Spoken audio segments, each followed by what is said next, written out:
Bonjour, bienvenue. Je m'appelle Florent Ropion, je suis praticien en hypnose, initialement ericksonienne, et ce depuis 2015. J'ai prévu de vous faire une petite vidéo de présentation des ateliers hypnotiques qui auront lieu donc au sein de l'association des Ruchers Bien-être. Le but du jeu, c'est de passer une fois par mois sur un aspect de la dimension de l'hypnose, de manière à mettre chacun, on va dire, en maîtrise de l'utilisation de cette discipline.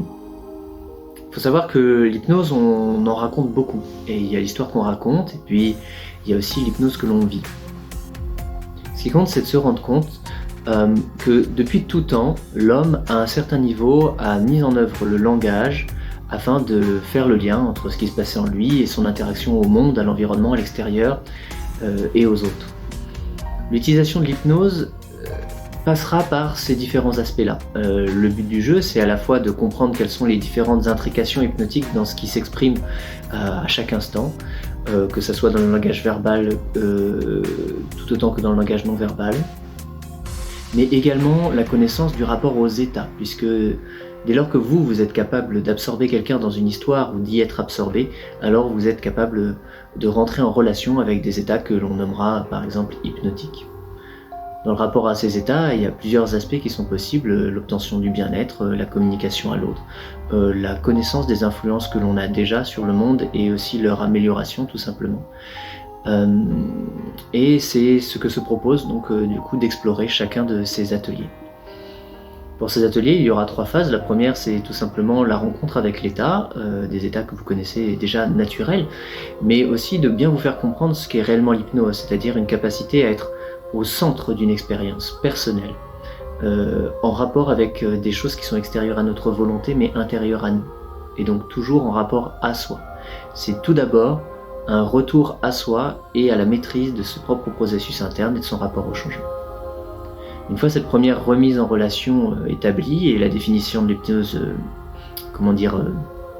mise en place, on pourra ensuite commencer à utiliser les différentes façons qui permettent de créer des apports au quotidien, d'améliorer la vie et de grandir dans cela. Chaque atelier a pour objectif de réaliser une expérience hypnotique qui aura été préalablement bien initiée, bien proposée, de manière à vous mettre graduellement en maîtrise des états que vous produirez chez vous en rapport à certains apports que vous voulez vous-même provoquer. Une fois que tout ça aura été énoncé, la troisième partie des ateliers, ça sera la connaissance de ce qui est déjà en œuvre hypnotiquement dans notre rapport à soi et aux autres. Qui n'a jamais ressenti une forme de malaise, par exemple, lorsque on lui disait de ne pas s'inquiéter, tout de suite après, ça produisait quoi, hein? Voilà. Peut-être que la dimension la plus importante de l'hypnose, c'est cette connaissance, à savoir qu'est-ce qui est induit en fait par notre relationnel, notre placement, notre langage verbal et non verbal. Et la connaissance de ces différents outils, c'est la capacité à se mettre en lien à la fois entre ce qui se passe en nous, qu'on a toujours aimé, voulu et désiré, et nos intentions, et notre capacité à interagir à la fois avec le monde et avec les autres.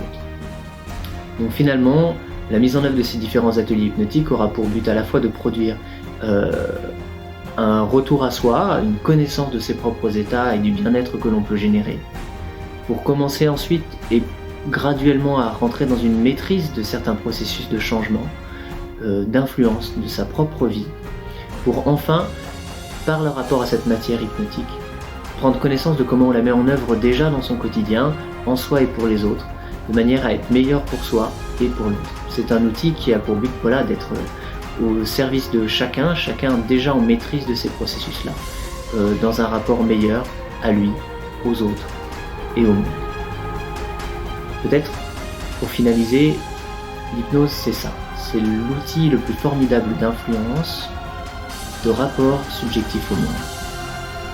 Tout ce que vous avez toujours ressenti à l'intérieur, voulu, désiré, vous avez la capacité de faire le pont libre, mais aussi influent sur l'environnement qui vous entoure et sur les autres.